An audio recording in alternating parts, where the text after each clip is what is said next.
Came out of the locker room at halftime pretty slow, sluggish. What triggered that outburst there in the third? Not sure, Tommy. We tried. I don't know. I got to watch the film back. I thought that we played with appropriate, which is hard to do, as we've learned in the first 10 games, that we've played with the appropriate fear, discipline, execution, physicality, poise. And I thought we had it from an array of people tonight, and it was really good to see. And we needed everybody because at different moments of the game, different guys stepped up. One of those guys obviously was Keldon, best game of the playoffs. What did you see from him? As simple as it sounds, it just felt like he was being himself. He wasn't trying to do something or trying to be anything. He just played with energy. And as he's shown in his career, and most specifically this year, when he plays with that type of energy, the basketball finds him. He's in the middle of plays. He's in, gang rebound situations where there's multiple people, and he's a catalyst for that energy and that physicality and that dynamic of our team, and we need it. Devin told us at shoot-around this morning that he expected to see upset Vic tonight coming out. Was that kind of an example of what upset Vic looks like, or at least determined Vic? Yeah, I don't know what the word was. I think the one thing the one word I'd like to use just mature.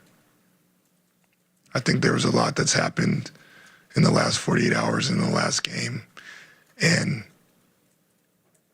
I think how that young man came out tonight and played in a variety of ways, in a variety of situations, not just in terms of his production, was extremely mature.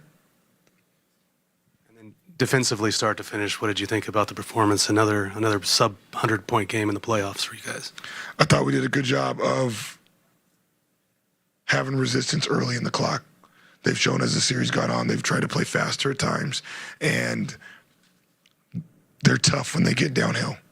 And I think when we've had better starting spots, more connectivity at the start of possessions, I think it's really helped us be on a string and be organized and connected defensively. And that helps you out when they have so many guys that get downhill and thrive at getting momentum in space. Were De'Aaron and Dylan close to not playing, or was it a tough call at all? Or it was close because I didn't know when I walked in the building if they were going to play. It was real. And I thought for that young rookie and De'Aaron, who hardly misses games ever, for those two guys to have performances like that was as strong as a statement for us in that locker room as victors. Different circumstances and obviously different attention from the external, which we understand, but for what those two guys did and when we know where they're at and what we needed, it's a big-time performance.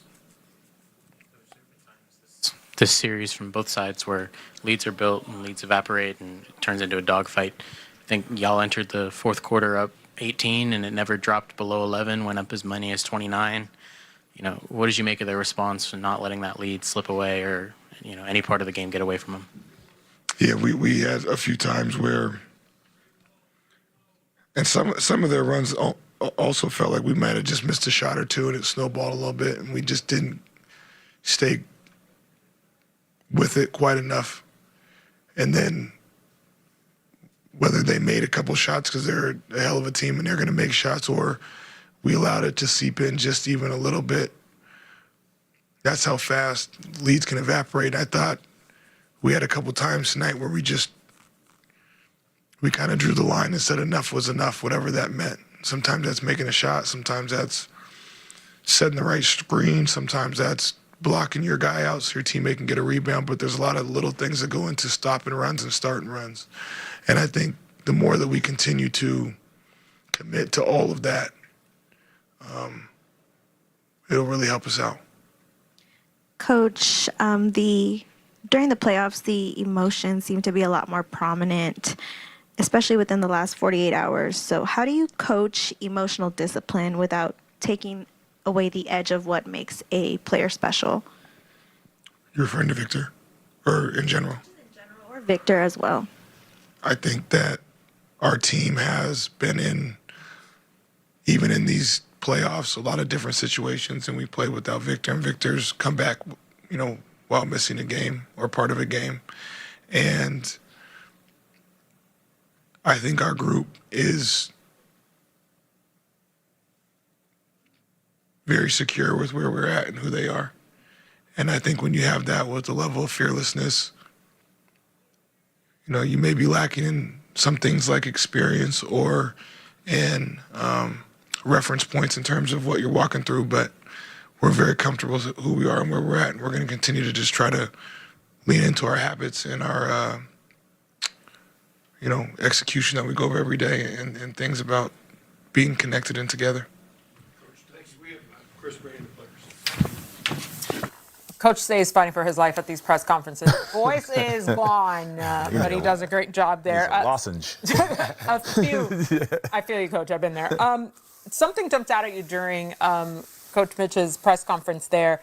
The nights where you don't know if you're going to play, if you're going to have a good game. He was talking about Fox and Harper and how the dynamics all go there. What jumped out at you? Because you had a reaction to. Yeah, I was kind of talking to IT about it. Those games where you don't know if you're going to be able to play or not knowing if you're going to be able to suit up for the team.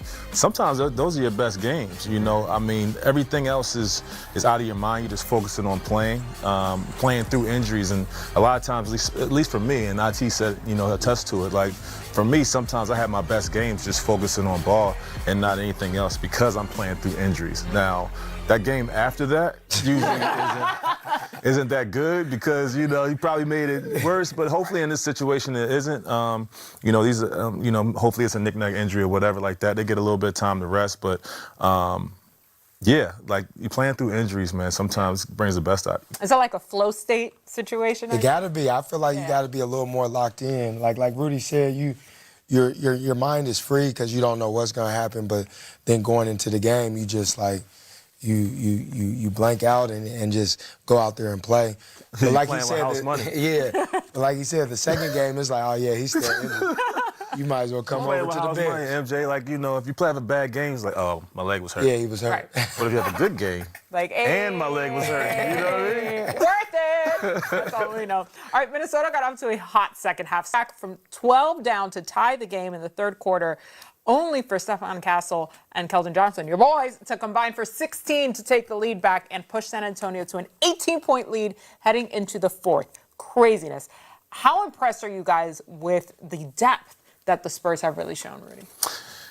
Man, it's something that I've kind of talked about all year. It's like they have so many, and the way they play.